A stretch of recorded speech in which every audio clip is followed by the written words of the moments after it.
Hemesath, and today I'll be discussing the communication differences between men and women, specifically in the workplace. As you'll notice, this is an image of the well-known symbols for males and females. They're intertwined to show that throughout everyday life, men and women are constantly interacting with each other, so it would be best if we knew how to better communicate and understand each other. The definition for difference from the Merriam-Webster dictionary is the element or factor that separates or distinguishes contrasting situations.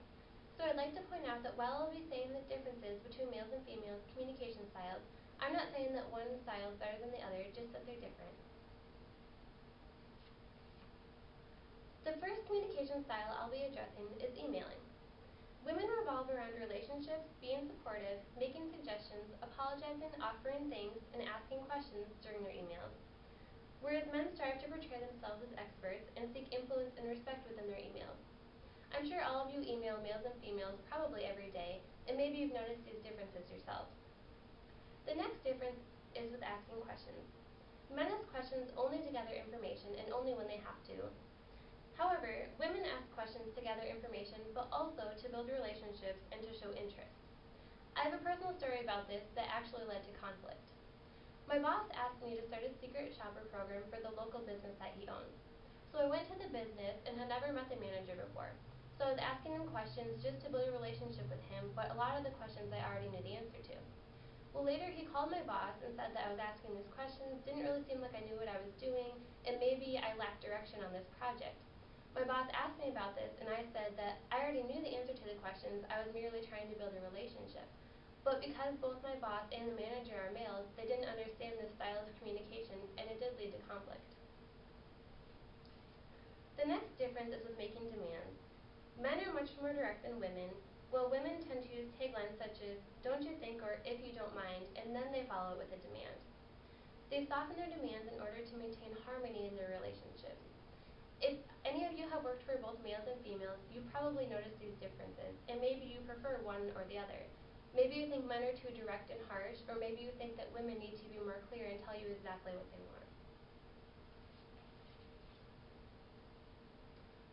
The next difference we'll address is processing information. When women make decisions, they think out loud and voice the different options, while men tend to process internally until they make a decision. Women often think that men are being unresponsive to suggestions because of this, and men think that women are looking for approval when they think out loud or don't know what they're doing or which decisions they'd like to make. The next difference is their attitudes towards tasks versus relationships. Women tend to be more relationship-oriented and accomplish tasks by first making relationships input in the group, and then the group moves towards finishing the task. Whereas men are more task-oriented and go straight to the task, and they build their relationships while doing the project. During talk time, men take up more time and space at meetings.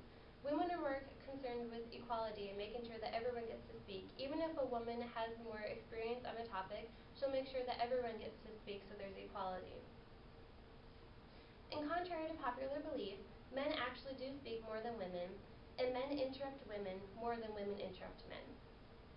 Nonverbal communication also holds a vast variety of differences for each gender. Women nod their head to show that they're listening, but a man thinks that this means a woman agrees with him. So when he leaves the meeting, he thinks that she agreed and they were good to go. Well, later he finds out she was just nodding her head to show that she was listening, and that causes conflict. For a man to show he's listening, he stays in a neutral body position. But women interpret this as to mean that the man is bored or he's not understanding what she's saying. So if he's just sitting there and she's speaking, she'll often repeat herself or ask if he's understanding what she's saying, but then the man interprets this as insecurity or that the woman doesn't have confidence as a leader. Regarding eye contact, women will use more direct eye contact to create a relationship, but men will view this as a challenge to their power. With body positioning, women approach others from the front, which men view as too personal or even aggressive. Men prefer to approach from the side at an angle, but this makes the woman think that a man's not being up front or even that he's hiding something. So what causes all these differences? Well, first there's their brain chemicals. Men produce more testosterone, which is an aggressive chemical, and women produce more oxytocin, which encourages them to build relationships, which would explain why they'll first build relationships before moving to a task. Then there's the brain matter.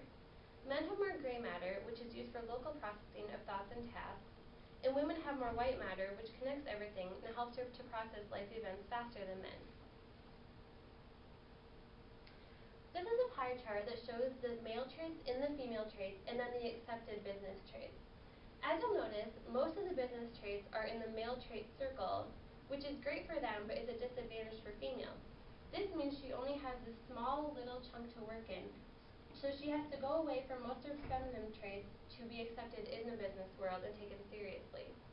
A male colleague may be referred to as assertive, communicative, or passionate, whereas a similar female colleague may be referred to as aggressive, nagging, or emotional. Now, I found this TED Talk by the CEO of Facebook that is very helpful. She explains a study that was done that refers to this information. What the data shows above all else is one thing, which is that success and likability are positively correlated for men and negatively correlated for women. And everyone's nodding because we all know this to be true. There's a really good study that shows this really well. There's a famous Harvard Business School study on a woman named Heidi Roizen. And she's an operator in a venture capital company in Silicon Valley, and she uses her contacts to become a very successful venture capitalist. In 2002, not so long ago, a professor who was then at Columbia University took that case and made it Heidi Roizen. And he gave that case out, both of them, to two groups of students. He changed exactly one word, Heidi to Howard. But that one word made a really big difference. He then surveyed the students, and the good news was the students, both men and women, thought Heidi and Howard were equally competent, and that's good. The bad news was that everyone liked Howard. He's a great guy. You want to work for him. You want to spend the day fishing with him. But Heidi, not so sure. She's a little out for herself. She's a little political. You're not sure you'd want to work for her. This is the complication. We have to tell our daughter and our colleagues, we have to tell our... So Sheryl Sandberg does an excellent job of showing that men and women can have the same personality, act the same way, but they're perceived differently in the business world. So what are the effects of these differences? Well, they're shown here in a chart that 1 year after graduation, a female is making 82% of what a male is making. So he's making roughly $8,000 more than she is just 1 year after graduation from college.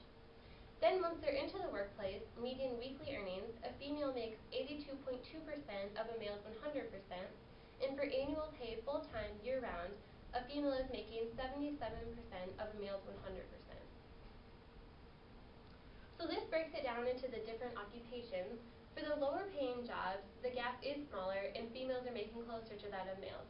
So for social workers, programmers, primary school teachers, and waitresses/waiters, females and males are making closer to the same amount of money. But for the higher paying jobs, police officers, lawyers, CEOs, physicians and surgeons, and personal financial advisors, males are making significantly more income than females are. So how can we bridge this gap? How can we make males and females' income closer together? Well, first we need to work on better understanding each other. If we can understand our nonverbal communication, the head nodding, the sitting straight, listening to each other, we'll be able to be less confused with what each other means. So first, don't stereotype all men or all women. The information that I shared was just generalizations. It doesn't refer to every individual. Next, be aware. Be aware of your stereotypes and your biases so you're not judging one another. Then become informed. This speech is the first step, but try to learn more information on your own. Look for the differences. Observe both males and females. And lastly, practice understanding. We're all around the opposite sex all day. Understand what they mean, why they're saying the things they are, and understand that they have the best intentions in mind. You just might not be understanding them.